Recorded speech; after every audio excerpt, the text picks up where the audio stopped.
So another reaction that I saw a lot when you guys are doing this, this will happen especially when you have this butterfly hook. Because the person, I'm trying to particularly back yourself up, the person starts to back away. Right? When you feel the person backing away, so this actually makes this hook kind of useless, because if his weight's going backwards, I can't really take him in any direction. But again, the way you control him, the way you keep him from completely getting away is to keep this pressure, pull away, is keep this pressure on the back of his shoulder.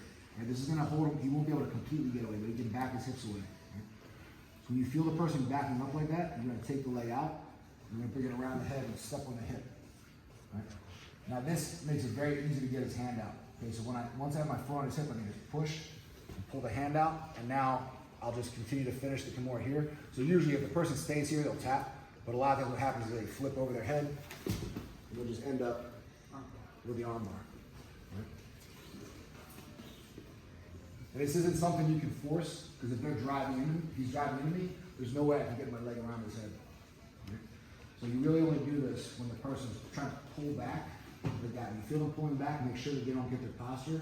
And I do that by drawing back on my arm to keep that pressure on the back of the shoulder. I'm going to take my leg out from the inside. You'll feel, your leg will feel like it's disconnected from everything here. So you just swing it, you got to make sure it gets past his head, and try to step on the hip here. Right? Sometimes you have to take a little second, like use your leg to push his head down a little bit to get into this position, but then use your foot to push his hip away, and you'll see it's pretty easy to pull the hand out here. And you're in a very tight position. A lot of times you'll finish the person here, and you finish by pulling it towards you and pushing the hand towards his head. It gets very tight very quick. But if the person feels the pressure, a lot of times they're going to roll, and they end up right in the armbar. You can also finish a straight armbar right from there. So if I get to here, he starts to back away. I bring my leg over. I can also stuff my foot through, pull the hand out, and finish the straight armbar here.